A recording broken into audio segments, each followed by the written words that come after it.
Hi guys, welcome back to my channel. So I've seen a video going around lately on YouTube called 10 Things I Don't Buy Anymore. I saw Jessica Braun do this, I saw Kelly Gooch do this, I saw Andrea Mattiliano, I hope I'm saying her name right, do like their own versions of this. I'll link theirs in the description box down below, but I thought it was a great idea because I think more and more as time goes on, we're trying to maybe not be minimalist, but trying to live with less and trying to make more conscientious decisions about how we're spending our money. So I have a little list of some things that I don't buy anymore. These are mostly like beauty products or beauty related items, and then a couple of things that sort of pertain to the salon. So some of these things may be things that I've mentioned before in videos, so some things may be repeats, but some things I think I haven't touched on before. So the first thing that I don't buy anymore is makeup wipes. I don't buy them anymore for a couple of reasons. Number one, they're terrible for the environment. This whole like throwaway kind of culture I think is dying down. We're looking for more sustainable alternatives.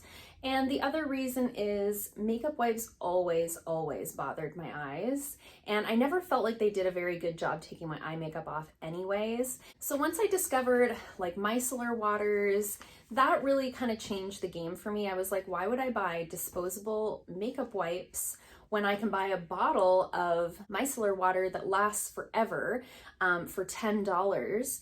And it's just better for the environment, better for my skin, doesn't burn my eyes. I've gotten micellar water right in my eyeballs and it's fine.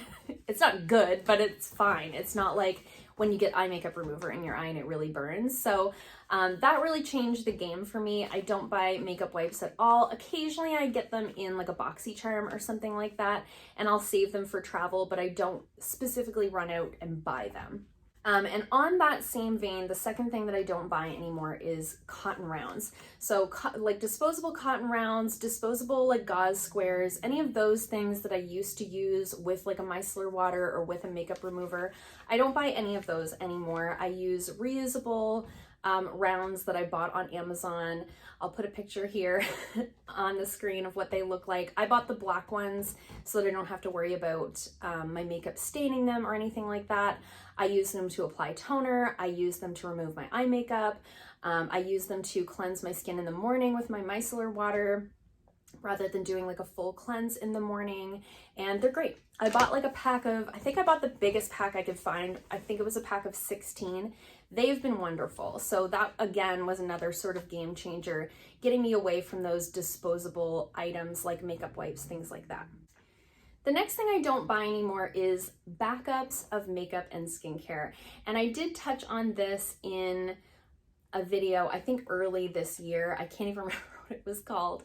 But I talked about some things that I wasn't gonna buy in 2020, and that was one of the things that I really set as a goal for myself. So I used to keep a backup of like my favorite cleanser, my favorite moisturizer, my favorite foundation, my favorite mascara, my favorite, all these things. I had all these backups.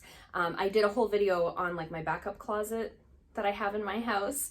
I do still keep backups. The only thing I keep backups of now is my eyebrow pencils because they're like a retractable pencil. I use the same ones all the time. I use the CoverGirl ones. You guys know that I talk about them all the time. So I do keep a backup, one of each of the colors that I use. I use honey brown and soft blonde. So I do keep one of each of those on backup because with a retractable pencil, sometimes you're doing your makeup and all of a sudden you're like, well, I ran out of eyebrow product and I've only got one eyebrow on. So I do keep backups of those, but I don't keep backups of makeup anymore because I just don't find I work through it fast enough. And my tastes change as time goes on. The colors that I'm wearing change as time goes on. And with makeup as well as the skincare, because I do BoxyCharm, I kind of always have some stuff on backup because right now I've got a moisturizer that I haven't opened yet that I received in a BoxyCharm because I haven't finished the one that I'm using now. So it doesn't make sense for me to go out and purchase backups of skincare or backups of makeup when I have BoxyCharm coming every single month. It sort of gives me like a built-in backup system, even though a normal human being doesn't need that. I do have some sort of auxiliary products on hand at any given time. So to go out and buy backups on top of that, it's just wasteful. Things are going to expire before I ever get a chance to wear them. I only have one face, and I'm not doing a ton of makeup applications these days. You know, prom really didn't happen this year. Who knows what's going to happen for prom for next year, you know, things like that, like things that I used to keep backups of because of my job. Even that doesn't make sense anymore. So I've really dialed that back. I'm like currently on like the last little bit of my shampoo, and I don't have a shampoo on backup. So it's kind of a good feeling to know that when that's gone, I can just go and buy whatever I want. I don't have to like grab a product out of my backups cabinet because that's what I bought 6 months ago when it was on sale or something like that. Something else I'm not buying anymore is a ton of styling products for my hair. And there's a couple of reasons for that. So number one, I pretty much wear it up all the time now because when I'm at work, I'm wearing a mask. And I find like I can't be touching my hair, tucking it behind my ear, moving it around, doing all the things when I'm at work, because then I have to wash my hands again, or I have to hand sanitize, or what have you. So if I'm at work, my hair is up. If I'm not at work, I'm generally not styling my hair. Like, let's just be honest with ourselves. I went to a wedding on the weekend and I triple barrel curled my hair, and that was the first time my hair had been styled outside of the hairstylist salon since before COVID. I'm just not styling my hair. So that's one reason. The other reason is I've discovered in the last year or so, upon the advice of my hairstylist, that I was maybe using too many hair products. So I have a weird hair texture. It's not really straight, it's not really curly, it's somewhere in the middle. It's got like a wave to it, but it can be very frizzy. And so I was always trying to find like the perfect curl product that was going to bring out my curls, or the perfect straightening balm that was going to smooth out the frizz. I was always looking for something that was going to help my hair texture, and I found that that product does not exist. So what my hairstylist advised me to do, she was like, just use like a leave-in conditioner and like a serum. And so that's what I do now. And my hair texture has changed immensely. Like, it's unbelievable how much of a difference it makes. So I think what was happening was I was using so many hair products, I was trying all these things, and essentially it was just drying my hair out. I was using hairspray all the time. I don't need to use hairspray, especially if I'm not styling my hair. We went to that wedding on the weekend, I curled my hair, I didn't put hairspray in. There's still some like triple barrel wave in there, and it's Tuesday. That was Saturday. So I've come to realize that the less product I put in my hair, the better my hair is. Now, this may not apply to everybody. If you're like somebody with really curly hair, obviously you need to put some sort of like a curl product in there to hold your curls together. You know, things like that. If you have, you know, maybe really straight hair, maybe you need to use some volume products. I don't know. But for me personally, I have come to find the less products I put in my hair, the better my hair texture is, the more manageable my hair is, the less I need to wash it, the less frizzy it is, so on and so forth. So I really just stick to like my leave-in conditioner, a serum. What else? That's it. Just a leave-in conditioner and a serum. That's all I'm using. Once in a blue moon, I'll use a dry shampoo. I do keep a hairspray on hand in case, you know, I need to like put some flyaways down or something like that. But otherwise, I'm really not buying any hair products anymore outside of like a leave-in conditioner and a serum. So it's saving me tons of money and tons of room in my little closet. I think too, there was a period of time, because I used to work at the beauty supply store, I just wanted to try all the things. You know, when you're in the store, and it's like if you work in a clothing store, you want to buy all the clothes. When you work in a beauty supply store, you want to buy all the things. You want to buy the nail polishes, you want to buy all the hair products, you want to buy any like new things that come in, you want to try them. And now that I'm not in that environment, I just don't really feel like that anymore, and I don't think it was doing me any favors. So not doing that anymore.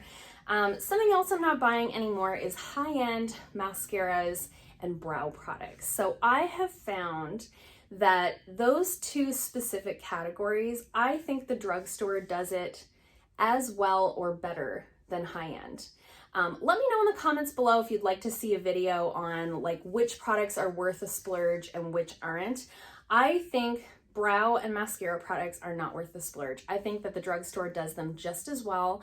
I don't run through them any more quickly with the drugstore products than I would with the high end. And especially with something like mascara and brow products, those are the two products that I use up the quickest out of everything else in my collection.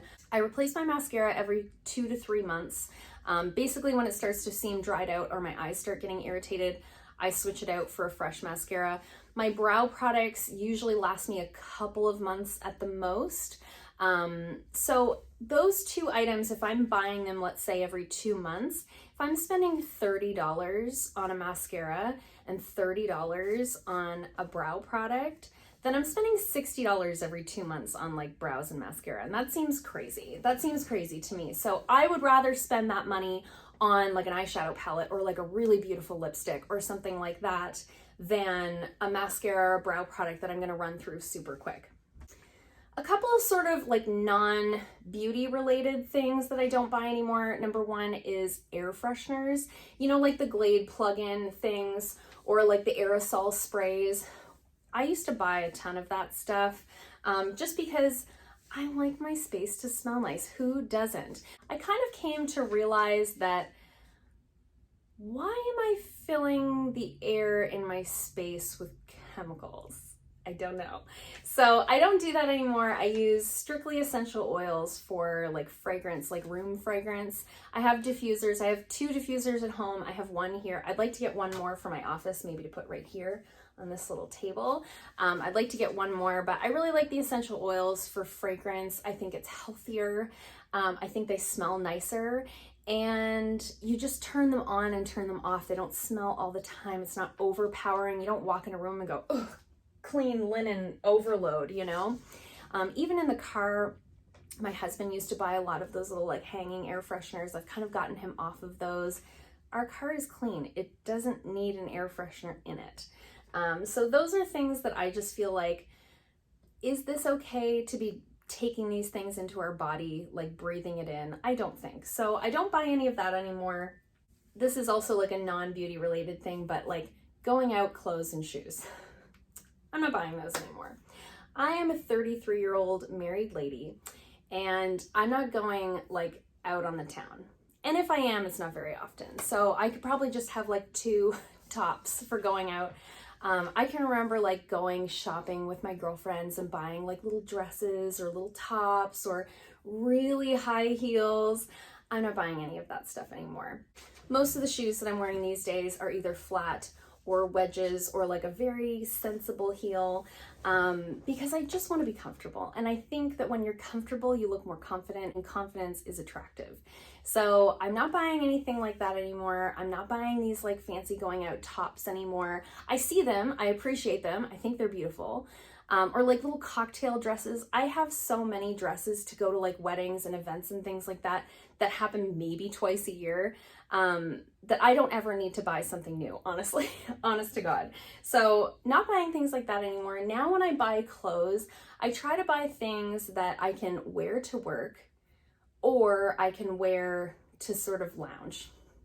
Because my work clothes, because I don't get like really dressed up for work, my work clothes basically are just day-to-day clothes that are maybe a little bit fancier than, you know, just jeans and a t-shirt, right? So if I'm going out to dinner or I'm going to a party at a friend's house or something like that, back when we used to do things like that, I can just throw on one of my work tops and a pair of leggings and like a nice pair of booties and we're good to go. So it's just like almost letting go of that like fantasy version of yourself where it's like, oh, this, you know, little cocktail dress, it's so cute. I could totally see myself wearing this to some event. Well, that event doesn't exist, only in my mind. So letting go of that like fantasy version of myself and being realistic with the things that I buy. I want to buy things that I'm going to wear not once a year, but like throughout the year and enjoy them and not waste my money. Getting a little bit more back into like the beauty stuff. I try really hard at this stage of the game when I'm buying products for myself for home. I try really hard to buy only cruelty-free. So my body wash, my toothpaste, my deodorant, my makeup products, my skincare products. I try to really stick with those cruelty-free brands.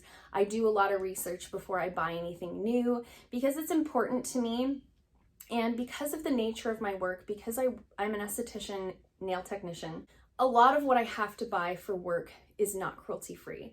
And I haven't found yet a full nail line that is cruelty-free, like gel nail line and all of that. I don't know that it exists.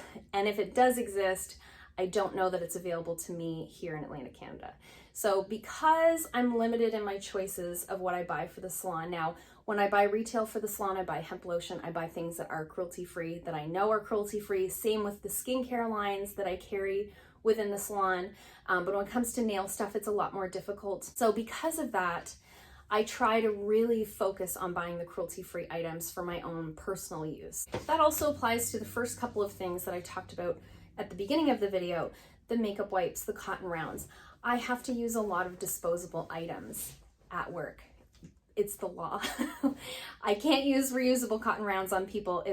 We're not allowed to do that. It has to be disposable, it has to be clean and new for every single client. So because I generate a certain amount of waste, as little as possible, but because I generate a certain amount of waste in the salon, and because I can't always go cruelty-free at the salon, I try extra hard to do that stuff in my own personal life. So I haven't bought anything that's not cruelty-free in 2020 in terms of like beauty products or anything like that for me personally. So that's something that I'm just really focused on working towards and doing the best job that I can. And I'm also trying to always spread awareness about that. I'm always posting on Instagram and on my Facebook page and things about cruelty-free sort of information for people. So, and when I started doing the skincare concierge service, I've done quite a few skincare regimens and a few makeup regimens for people, and all of those people have requested cruelty-free options. So that makes me feel really good,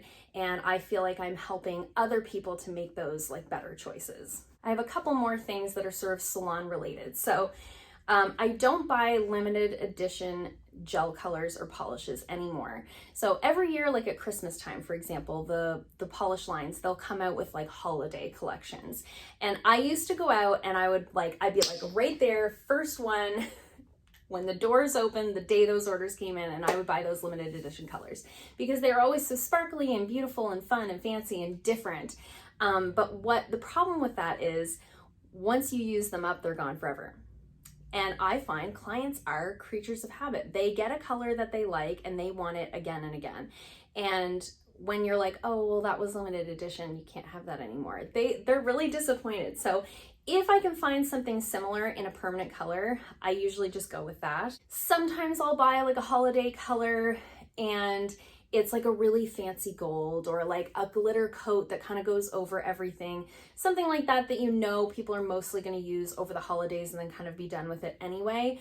Once in a while I will, but in general I prefer to buy like regular stocked items for the salon because I like to be able to be consistent in what I can offer my clients.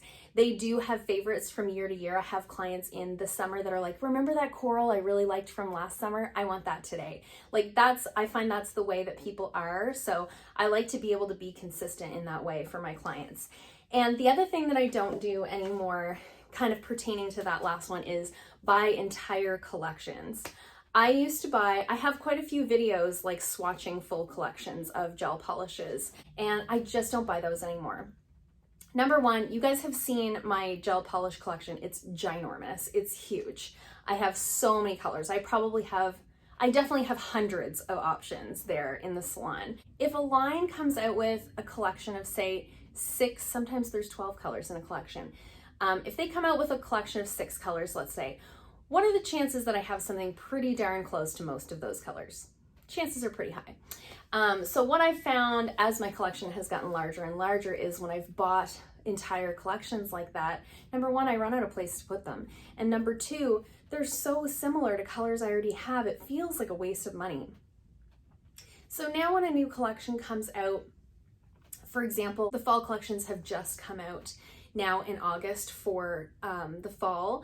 And what I'll do is I'll go into the beauty supply store, I'll look at all the colors in person, and I'll pick maybe, sometimes I don't buy any, but sometimes when there's something really different, I'll pick 1 or 2 colors that are very different from something I already have, or similar to something that I have that's very popular, you know? Like I don't ever need to buy a nude again. My nude swatch ring is the fullest of all of them. I don't need to buy those anymore. I have every nude that you could ever want. So I've kind of learned to purchase smarter for the salon. At one time, I think it was really important to me to be the salon that had so many colors to offer clients. I'm already that salon. I don't need to keep buying, you know, 6, 8, 12 colors every single season just to like keep up with the Joneses or whatever. So it was a waste of money, and gel polishes don't keep forever. They do go bad eventually, especially if you're not like using them at all. They will kind of dry up from sitting there. So I just don't do that anymore. If I find a new collection comes out and I've had clients say, hey, I saw this new artistic nail design collection, I'm really into that red, or something like that. Like if I have a couple of people say something like that to me, I have no problem picking up that color. But I have to know that it's gonna get used in order to spend that money. So those are my 10 things that I'm not buying anymore. I'd love to hear from you guys in the comments down below. What are some things that you've stopped purchasing? I always love to have a little conversation with you guys down there. So leave me some comments. I hope you guys liked this video. If you did, give it a thumbs up. If you haven't already, please subscribe, and I'll see you guys soon in another video. Bye.